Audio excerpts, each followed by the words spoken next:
2주 만에 인사드립니다. 자주 올리고 싶은데 좀 바쁘네요. 여러 가지로. 자, 영업 현장이 만만치 않죠, 여러분들. 저도 요즘 이제 현장 다니다 보면 좀 위축됐다? 뭐 이런 생각이 많이 들어요. 그러니까 이제 중소기업에서 이렇게 자금 집행하는 게 이렇게 쉬운 일은 아니다. 이런 생각이 많이 들다 보니까 우리 구독자 여러분들도 지금 영업 활동하시는데 좀 어려움이 있지 않겠느냐 이런 생각이 많이 듭니다.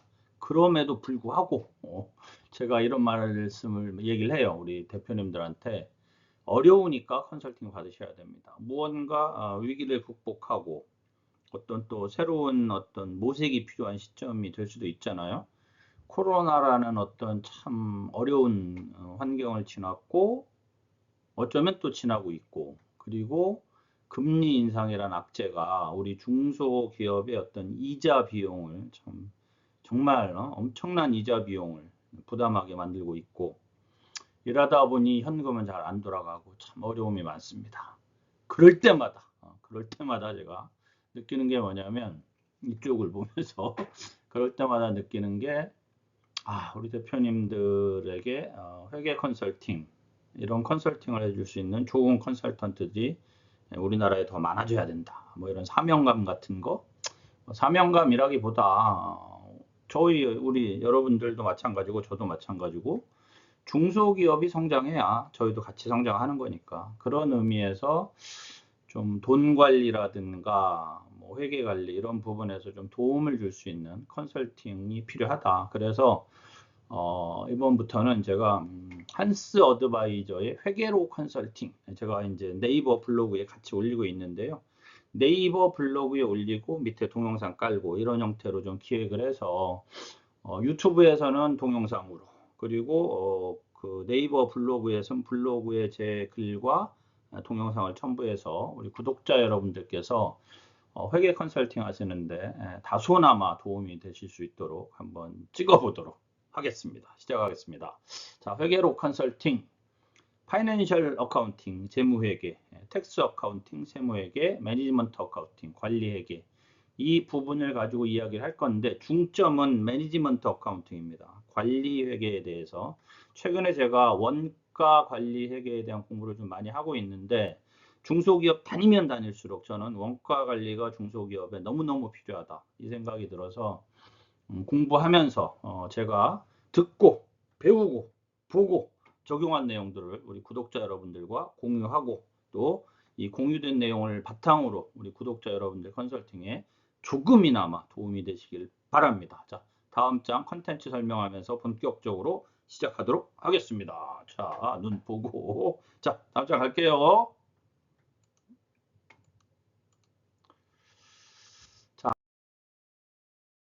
컨텐츠는 제가 이거 예전에 우리 그 80만 원씩, 70만 원씩 받고 우리 그 저기 관리회계 강의할 때 한 내용입니다. 물론 이 내용과 약간 다를 거예요. 왜냐하면 점점 추가되는 내용이 생기니까. 그리고 이제 가능하면 이제 순서도 좀 바뀌어 있고 하니까 강의 들으신 분들도 다시 동영상 보셔도 됩니다. 자, 큰 제목만 말씀드리겠고요. 요 소 제목들은 스킵하셔서 한번 읽어보시는 것만으로도 컨설팅 하실 때 어떤 화두가 되실 겁니다. 첫 번째, 대표님들에게 원하는 바, 회계 모르면 경영하지 마십시오. 그래서 회계를 아셔야 됩니다, 대표님들이. 두 번째, 파트 2, 사장님이 알아야 될 자산. 여기서 자산이란 개인 자산 아니고 대표님 회사의 법인 자산. 자산. 아시죠? 재무상태표상의 자산, 그 다음에 자본, 이런 거. 그 다음에 이제 부채, CEO가 알아야 될 부채 관리는 어떻게 해야 되느냐. 다 뒤에 이렇게 관리자가 붙어 있다. 관리회계 개념으로 가겠다.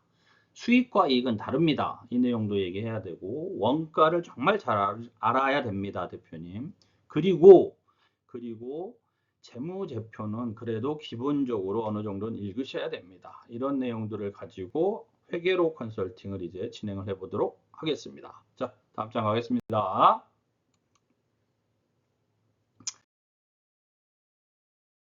자, 이 글은 제가 그 여러분들 동영상 서평 돈 버는 절대 회계 우리 박경민 회계사님 책에 나온 내용을 옮겨 적었어요. 그대로 카피한 겁니다. 회계사님 혹시 보시면 카피했어요. 이해해 주세요.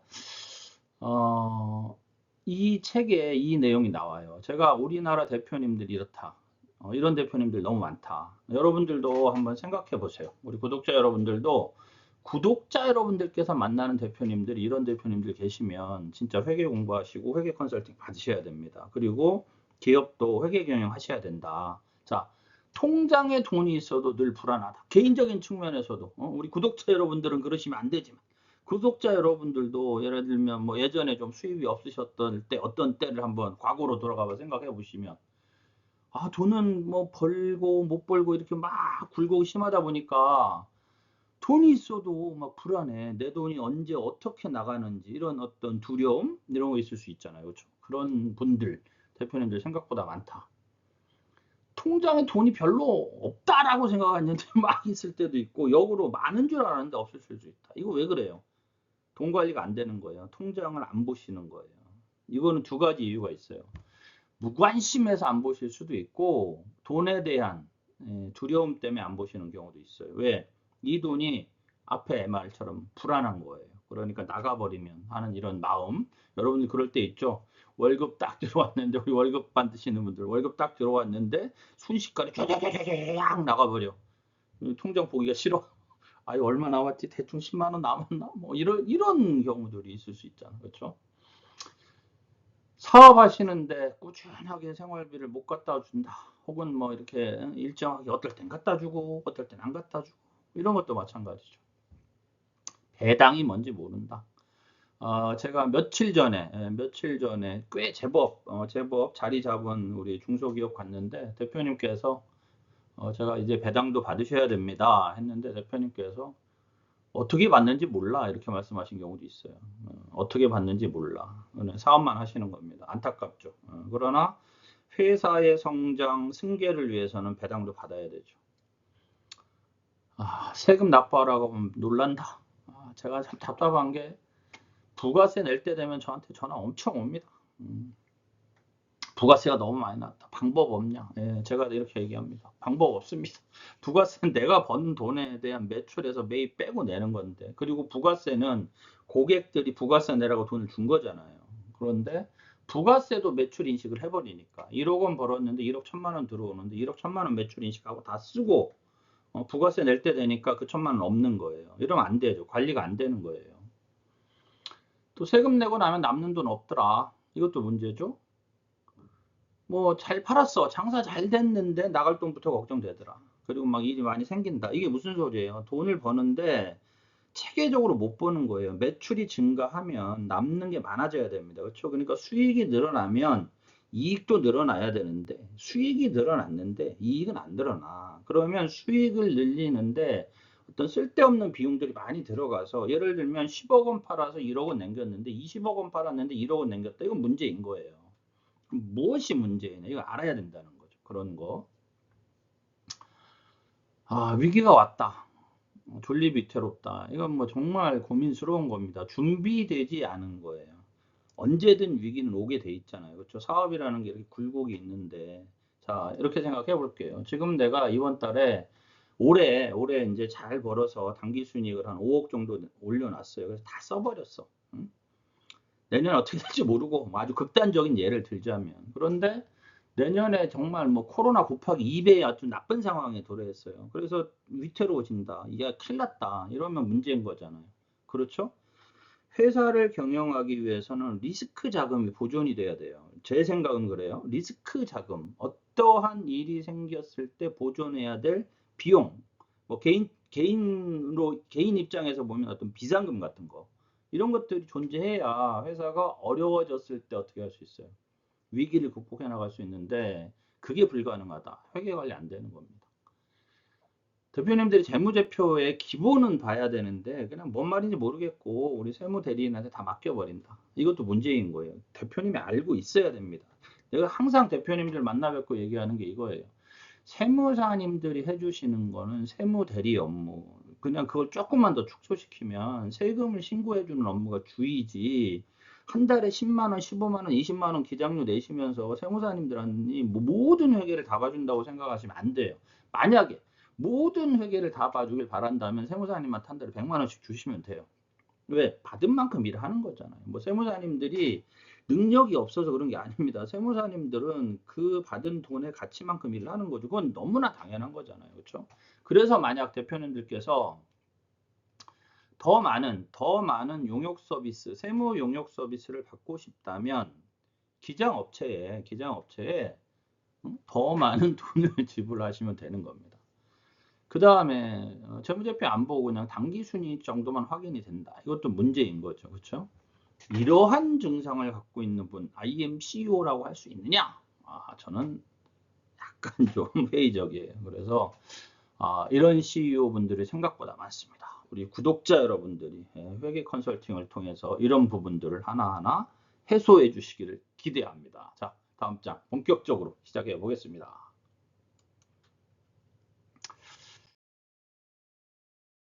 자, 경영의 언어 회계는 알고 사업하자. 손정유 회장 얘기한 거죠. 회계는 경영의 언어다.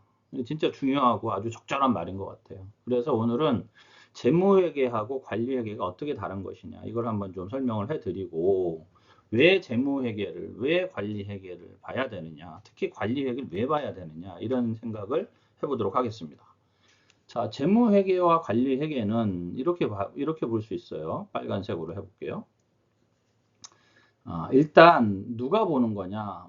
재무회계는 외부 정보 이용자. 그러니까 대기업 측면에서 보면 뭐 주주들, 뭐 채권자들, 뭐 거래처들 이런 분들이 보는 게 재무회계예요. 그래서 재무회계는 정해진 양식도 있고 정해진 보고 기간도 있고 이래서 법적으로 어떤 제재가 있거나 아니면 규율이 있어요. 관리회계는 그게 없어요. 내부 관리자가 보는 거예요. 그럼 누가 보는 거냐?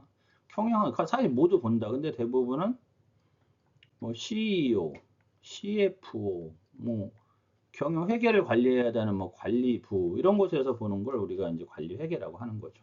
보고주기 정기 일반적으로는 중소기업은 연 1년에 한 번 정도. 그러나 저는 분기 반기도 봐야 된다. 누가 사장님이 봐야 된다. 사장님이 관리회계 개념으로 넘어가긴 하지만 사장님이 봐야 된다. 그러나 냉정하게 정기 보고한다. 일반적으로 여러분들 외관법인이 1년에 한 번 여러분들 그 전자공시 시스템에 이렇게 공시하잖아요. 그런 어떤 보고. 비정기 보고 해야죠. 뭐 밀간은 아니더라도 제가 중소기업은 적어도 월간부터는 해야 된다. 회사를 어떻게 꾸려가고 있느냐에 대한 회계가 관리회계다.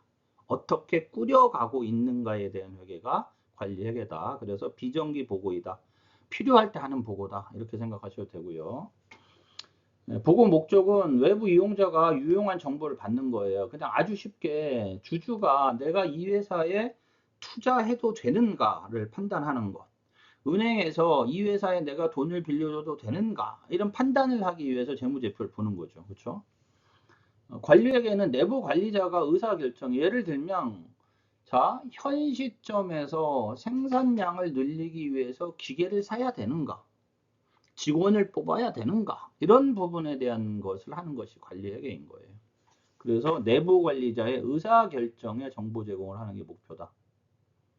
정부 이용자 여기 나온 대로 외부 이용자, 투자자, 주주, 거래처, 채권자, 국세청, 세금 받아야 되니까 임직원, 직원들도 외부 이용자예요. 이 회사가 내가 오래 일할 수 있냐, 월급 잘 줄 거냐, 우리 회사 잘 돌아가 있냐, 외부 이용자에서 보는 거예요. 내부 관리자 아까 설명드렸잖아요. CEO, CFO, 실무자. 보고서에 정해져 있어요. 기업 회계 기준, GAAP, 일반 기업 회계 기준, 뭐 IFRS, 한국 채택 국제 회계 기준 이런 거에 정해져 있지만 보고 수단이 없어요. 그냥 회사에 맞게 만들어서 쓰면 된다. 회사에 맞게 만들어서 쓰면 된다. 제가 며칠 전에 간 회사도 매출 매입을 매일 받아보시는 대표님이 계시더라고요. 정말 다행입니다. 제가 말씀드렸는데 너무 간단해요. 매출 얼마, 매입 얼마, 얼마 받고 얼마 못 받고 이런 형태로 자료 정리하시고 그런데 대표님은 오랫동안 그 사업을 해오셨기 때문에 그것만 보시고 잘 아시더라고요. 그럼 된 거예요. 아주 기본적인 건 되고 있는 거라는 거죠.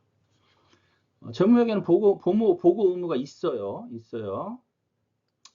얘는 없어요. 해도 되고 안 해도 되고 이게 문제야. 그러니까 해도 되고 안 해도 되니까 해야 돼. 그래서 이거를 우리는 보고 의무가 있음으로 바꾸고 싶지만 법적으로는 없다. 법적으로는 없다. 이런 뜻이고. 보고 이거는 재무회계는 지난 일에 대한 보고잖아요. 그렇죠? 자, 우리가 재무상태표 2023년도에 우리가 사업을 하면 12월 31일 회계 마감이라고 하고요. 12월 31일 마감 법인이 이때를 기준으로 2023년 1월 1일부터 12월 31일까지 과거 데이터를 가지고 재무상태표를 만들고 과거 데이터를 가지고 뭘 만들어요? 손익계산서를 만들잖아요. 손익계산서를. 그렇죠? 과거의 재무정보다. 관리회계는 현재, 현 시점, 아니면 아주 가까운 과거, 그리고 미래의 재무정보. 왜냐하면 계획을 하고 실행을 하고 그것을 평가하고 이런 게 관리회계입니다. 뒤에 설명드리겠지만 경영을 위한 또 비재무적인 정보도 포함이 돼요. 이게 관리회계입니다. 비재무적인 정보도 포함이 된다. 관리회계에는. 이거 중요한 얘기예요. 보고의 핵심 사항은 정확한 재무정보죠. 이거는 적시성이 있어야 돼. 경영에 활용 가능한 재무적, 비재무적인 정보를 보고하는 게 핵심인 거예요. 이게 관리회계고. 활용 목적, 이익의 분배, 이건 그런 거잖아요. 자, 우리가 냉정하게 주식회사는 주주 돈 벌어 주는 거예요. 그렇죠? 주주 돈 벌어 주는 거예요. 자, 회사를 경영을 해서 직원들 돈 나눠주고 월급 주고 뭐 상여금 주고 저기 채권자들한테 빚 갚고 이렇게 다 하고 나서 이익이 남은 걸 가지고 분배를 하잖아요. 주주들끼리. 이게 이제 주식회사죠. 그렇죠? 관리회계는 그래서 이익의 분배가 활용의 목적이라면 관리회계는 이익을 극대화시키는 즉 경영 목적인 거예요. 경영의 목적이 뭐예요? 경영의 목표가 이익의 극대화잖아요. 그렇죠? 관리회계는 그런 개념이다. 그래서 재무회계는 중요한 게 뭐냐면 외부 정보 이용자가 보는 회계이다. 관리회계는 그냥 CEO가 보는 즉 기업의 이익 극대화를 위해서 어떠한 양식도 없이 어떠한 법적 근거 보고 기간 이런 것도 없이 자유스럽게 할 수 있는 회계이다.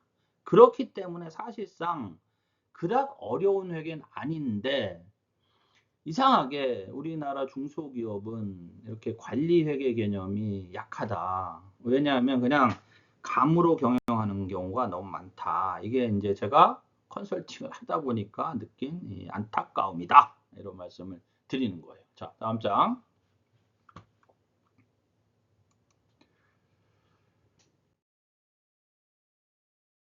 자, 우리 회사가 좋은 회사가 되려면, 자, 좋은 회사가 뭐 어떤 게 좋은 건지 모르겠어요. 뭐 복리후생이 좋은 건지, 월급을 많이 주는 게 좋은 건지, 뭐 짧게 근무하는 게 좋은 건지, 이건 모르겠으나, 이 세 개를 다 합치면 좋은 회사겠죠. 예를 들면 돈도 잘 벌고, 월급도 많이 주고, 그 다음에 자꾸 성장해 나가고 있고, 누가 봐도 야, 저 회사에서 근무하냐? 좋겠다. 이런 말을 들을 수 있고, 내가 오랫동안 안 잘리고 근무할 수 있고, 뭐 등등등. 이런 것들이라면, 이런 조건을 가진 회사라면 좋겠죠. 그러려면 뭐가 돼야 됩니까? 이익이 나야죠. 응? 그렇죠? 이익이 극대화돼야죠. 그렇게 하기 위해서 하는 회계가 관리회계다. 그래서 관리회계는 이 네 가지를 키포인트로 해요. 계획을 세우고 그 세운 계획을 실행을 해요. 그리고 검토, 체크, 파악을 하고 개선을 하는 것. 플랜 두 C 개념인 거예요. 그렇죠? 플랜 두 C 개념인 거예요. 이 개념에 대해서 생각해 보는 것, 이걸 좀 자세하게 해보면 이런 겁니다.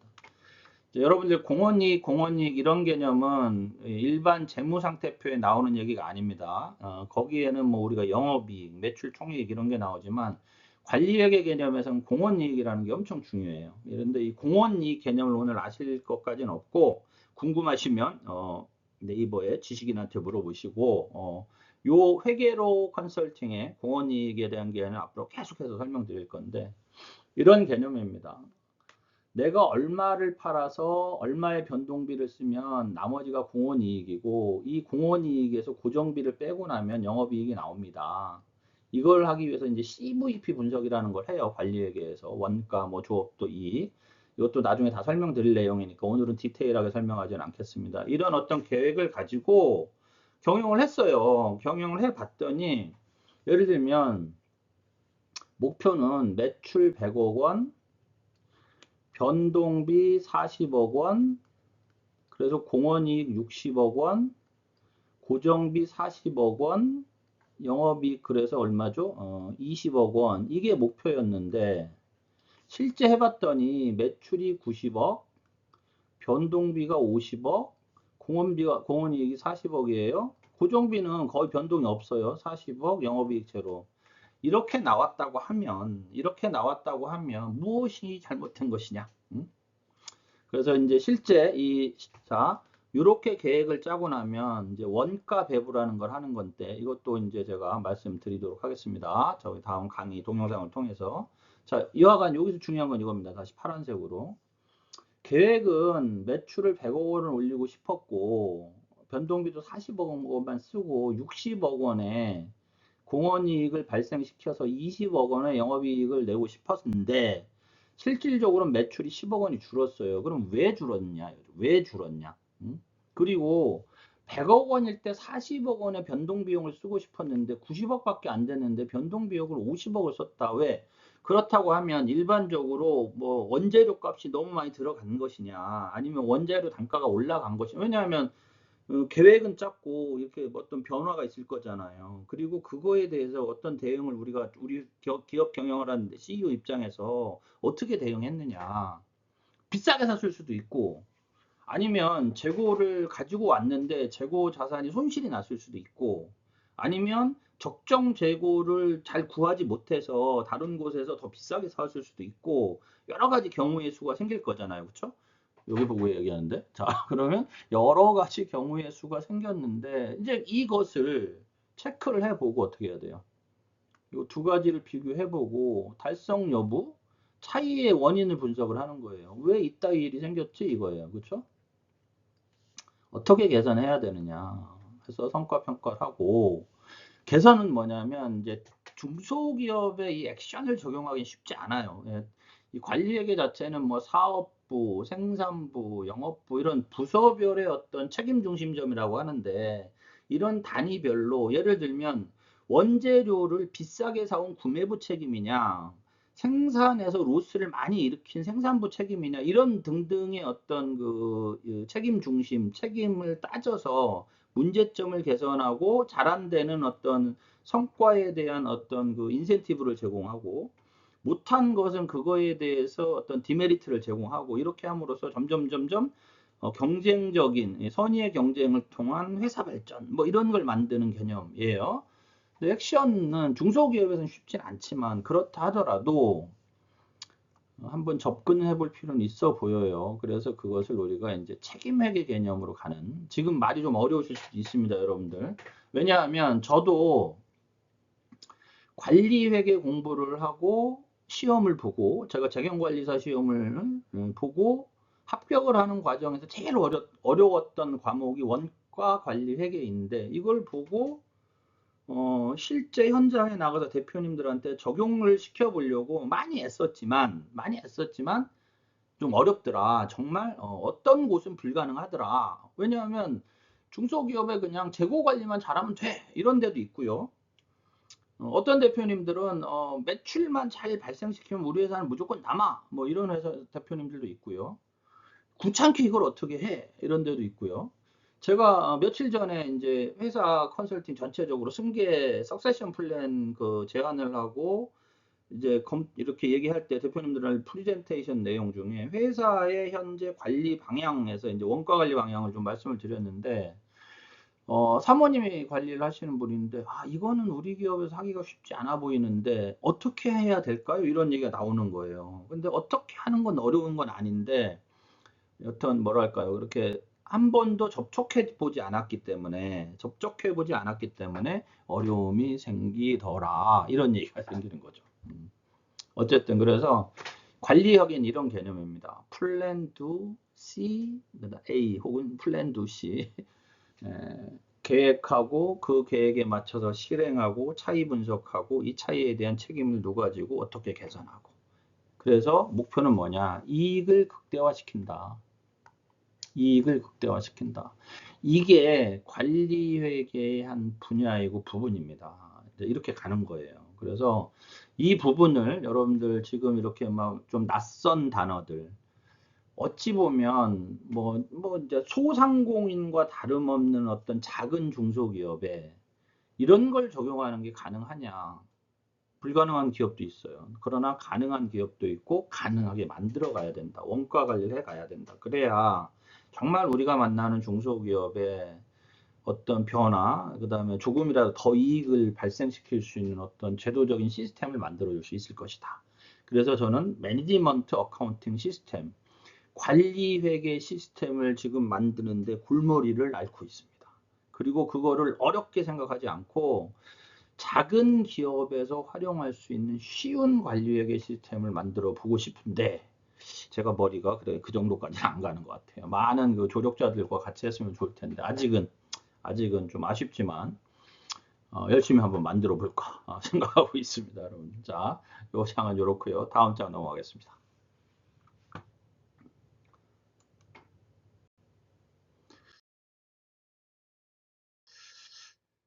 자, 사장님들이 의사결정하는 게 그렇게 많지 않아요, 여러분들. 자, 우리가 요거 좀 회계란 개념을 자꾸 회계 개념을 어렵다라고 생각하면 이게 접근이 안 되잖아요. 그렇죠? 제가 게임을 좋아해요. 제가 안 하는 게임이 있어요. 소울라이트 이런 게임인데 이거 안 하는 이유는 지금까지 한 번도 안 사봤어요. 안 사본 이유의 결정적인 원인은 뭐냐면 게임 유튜브 방송을 하는 분들이 어렵습니다. 난이도가 있습니다. 소울라이크는 뭐 어렵습니다. 그런데 이 게임의 매력은 이 어려운 어려운 적을 이렇게 어떤 이겼을 때의 쾌감입니다. 몇 번 죽고, 10번 죽고, 20번 죽고, 뭐 100번 죽고 이런 얘기를 하다 보면 이런 생각이 들죠. 저는 이게 손이 둔하기 때문에 어려운 게임을 하면 게임비가 비싸단 말이에요. 비싼 것들은. 뭐 사서 해보지도 못하고 버릴 것이 분명하므로 안 해요. 응? 이런 일들 있잖아요. 접근이 얘가 적절하다면 대표님들이 회계는 어렵잖아. 이렇게 생각해버리고 접근 안 하신다 하면 이거 문제예요. 그런데 이게 꼭 대표님들의 문제냐? 그렇지 않아요. 결국은 뭐냐면 중소기업에 좋은 관리 파트에 회계 직원들이 있어서 도와주면 좋겠지만 중소기업에서 회계 인력을 쓴다는 건 어렵잖아요. 많은 비용을 지급해야 되고.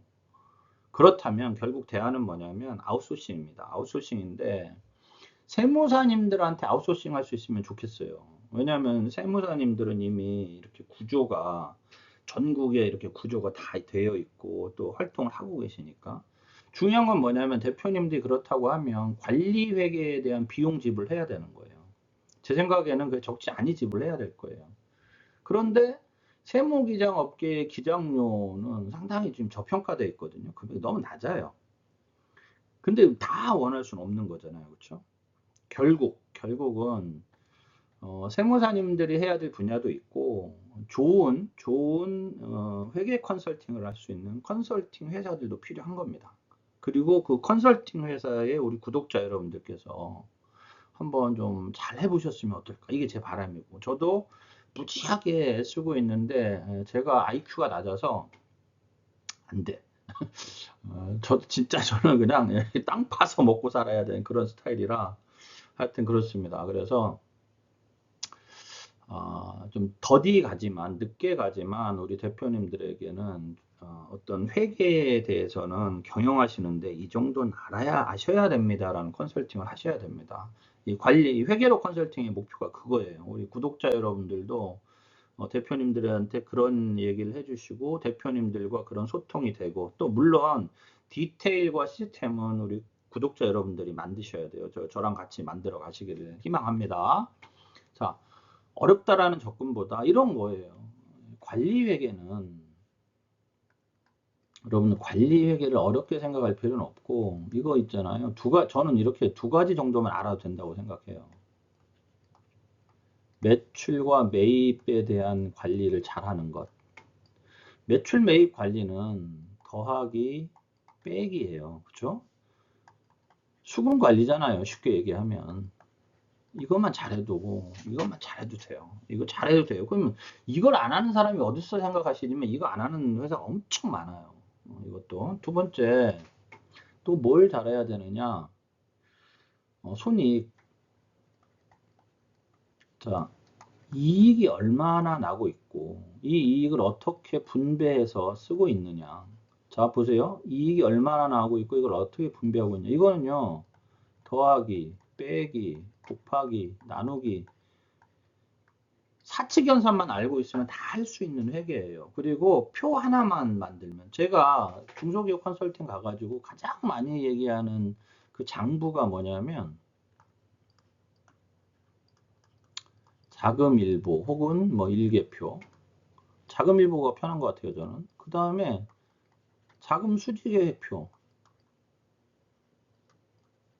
자금수지계획표. 이거 뭐 매일, 자금일보는 매일 쓰면 좋은데, 이것도 번잡하다. 이것도 바쁘시다 그러면 자금 주보 쓰시라 그래. 일주일에 한 번 정도는 자금 들어가는 거 아셔야죠. 이 얘기하고, 자금 수지표, 언제 돈이 얼마 들어오고, 언제 돈이 얼마 나가고, 그래서 얼마 남고, 통장에 얼마 있고, 결국은 이게 뭐냐면 현금 흐름 보는 거거든요.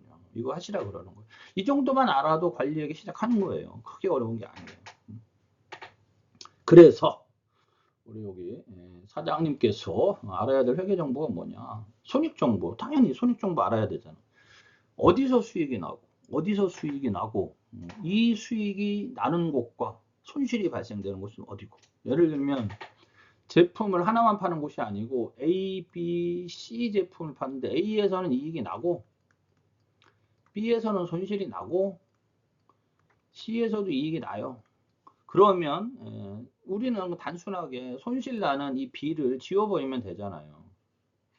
손실나는 B를 지워버리면 다 이익이 난다. 이건 너무 단순한 거예요. 사실은 손실나는 B가 있기 때문에 A가 이익이 날 수도 있어요. 이거는 자세히 들어가다가 봐야 되는 거거든요. 어쨌든 이걸 판단을 하고 있어야 된다는 거죠. 그리고 수익은 매출로 인식하셔야 돼요. 수익과 이익은 다른 거예요. 그래서 예를 들면 100억 원 팔면 100억을 팔면 얼마 남지? 그리고 얼마 남는 게 왜 중요하냐? 내가 효율이 얼마나 되지? 이런 걸 보는 거니까. 그렇죠? 이 정도는 알아야 되지 않겠어요? 근데 여기에 어려운 게 없잖아요. 얼마 팔아서 얼마 남지는 나누기 빼기잖아요. 90억 팔고 원가 뺐더니 얼마 남았다. 이런 개념이니까. 어렵게 생각할 필요는 없죠. 물론 그 안에 디테일들은 들어가야 되겠지만. 원가 정보는 이익 목표는 얼마냐? 응? 내가 예를 들면 100억 원, 아까 이제 제가 공원님이 100억 원을 팔아서 20억 원을 남기고 싶어요. 그러면 모든 비용을 80억 원을 써야 되잖아요. 이 80억 원을 써야 된다면 원가를 알아야 되겠죠, 당연히. 그 다음에 목표 관리가 돼야 되겠죠. 목표 관리라는 게 아까 얘기했던 그 체크 개념, 그 다음에 이제 책임회계 이런 개념.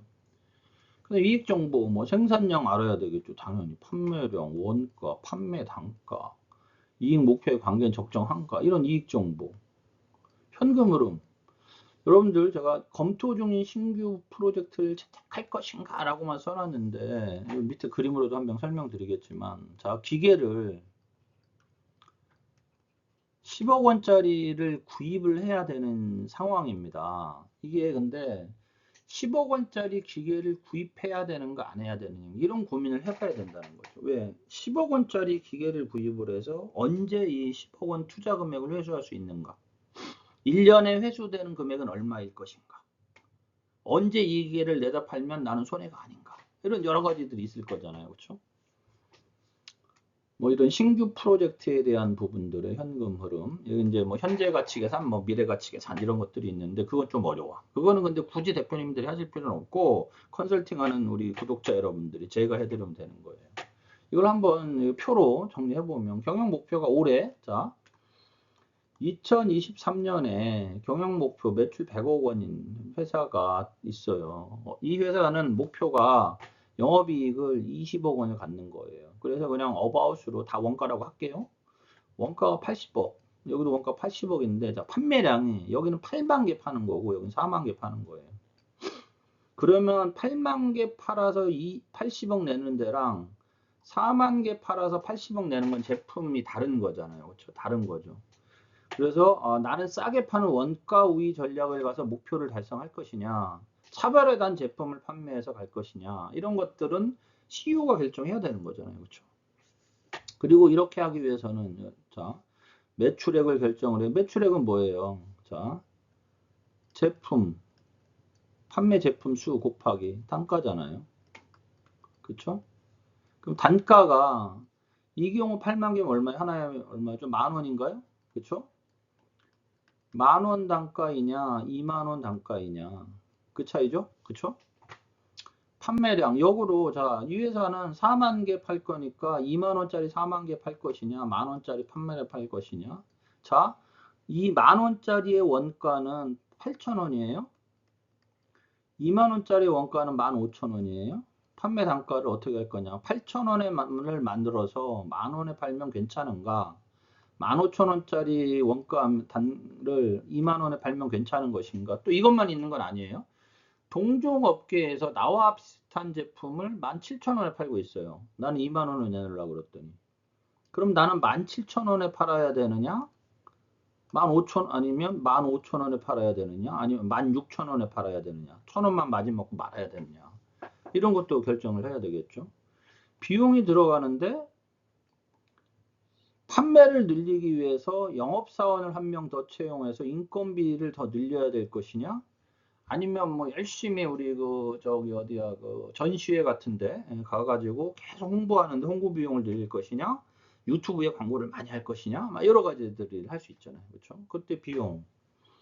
그리고 영업이익은 20억 원을 잡고 어떻게 갈 것이냐. 뭐 이런 것들 다 해야 되잖아요. 근데 지금 여러분들 말의 수만 많지 이걸 하나 두 개 다 정리하다 보면 결국은 뭐냐면 더하고 빼고 나누고 곱하고 이것밖에 없어요. 이게 관리 회계입니다. 이게. 그래서 의사결정을 해야 되죠. 이거를 맞추기 위해서 야 비용을 더 절감해야 되겠다. 판매량 뭐 생산량을 늘리기 위해서 기계를 구입을 해서 많이 만들어서 많이 팔아야 되겠다. 야 좋은 제품을 만들어서 고가의 품질을 만들어 가지고 어떤 경쟁 우위의 제품을 좀 비싸게 팔아야 되겠다. 이런 의사결정을 누가 CEO가 해야 되잖아요. 이런 어떤 바탕이 돼주는 회계가 관리 회계다. 결국 제 생각은 이렇다는 거예요. 중소기업의 재무회계 컨설팅도 당연히 필요하고, 여러분들 세금도 비용입니다. 제가 항상 말씀드리지만, 세금을 관리하는 것도 사실은 관리 회계예요. 여러분들 나중에 이제 여기에다 이 회계 개혁 나오지만, 세금을 계산해서 현금 흐름을 채택을 해야 되는 이런 일들이 많아집니다. 세금도 엄청 중요합니다. 왜냐하면 우리나라 중소기업 법인세율이 10% 구간과 20% 구간, 여러분 생각해 보세요. 적은 게 아니란 말이에요. 상당한 비용이죠. 그렇죠? 10억 원의 이익이 발생하면 2억 원, 거의 2억, 근 2억 원 가까운 세금을 내야 되는 거니까 엄청나게 큰 금액이죠. 그러면 이 비용도 고려해 가지고 의사결정을 해야 되는 거예요. 그렇죠? 그러니까 세금도 중요하죠. 그러니까 재무회계도 중요하고 세무회계도 중요하고 관리회계도 중요합니다. 이 세 가지를 잘 조합해서 우리 중소기업 대표님들한테 좋은 컨설팅을 해주시기를 바랍니다. 그리고 제가 그 동영상들을 최대한 열심히 우리 구독자 여러분들한테 올리도록 하겠습니다. 자, 강의는 여기까지고 지난번에 안내해드렸던 강의를 8월 14일 막 휴가 있고 이래가지고 저희 팀장님들 뭐 그 다음에 이제 신청자도 솔직히 많지도 않아서 9월 초에 다시 하려고 합니다. 그래서 내용 보시고 신청해 주실 분은 신청해 주시면 됩니다. 자, 강의 안내하고 마치겠습니다. 저번에 말씀드렸던 얘기인데 회계 기반 영업 강의에서 이제 재무회계, 세무회계, 관리회계 요거 들어놓으시면 여러분들 요거 들어놓으시면 지금 제가 찍는 회계로 컨설팅 요 동영상 들으시는 상당히 도움 되실 거예요. 재무제표 읽는 법, 뭐 비율 개선 컨설팅 요 부분 가지고 2시간.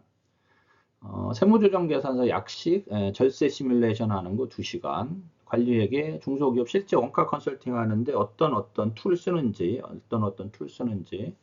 참고로 우리 저기 멤버십 저기 제 멤버십 회원님들은 제가 28일 날 심일 저기 석세션 플랜 가지고 1시간 줌 강의 할 겁니다. 그때 요 원가 내용도 잠깐 나와요, 여러분들. 우리 저 멤버십 회원님들은 톡으로 안내해 드릴게요. 하시고 강의는 9월 4일 월요일 날 10시부터 5시까지. 장소는 저희 회사 근처에서 제가 이제 인원 확정되면 안내해 드릴게요. 강의비는 지난번과 똑같습니다. 일반 구독자 여러분은 30만 원, 파트너 멤버십님은 25만 원, 익스퍼트 멤버십님은 20만 원. 8월 31일까지 시청해 주시고 이쪽으로 신청해 주시면 됩니다. 이거는 다시 커뮤니티랑 댓글에 공지해 놓도록 하겠습니다. 자, 마지막 인사드리고 마무리하겠습니다. 자, 여러분들 감으로 경영하는 CEO를 회계로 경영하는 CEO로 만들어 주시고, 여러분들 감으로 영업하지 마시고 회계로 영업하는 좋은 컨설턴트 되도록 제가 열심히 동영상 찍어서 올리도록 하겠습니다.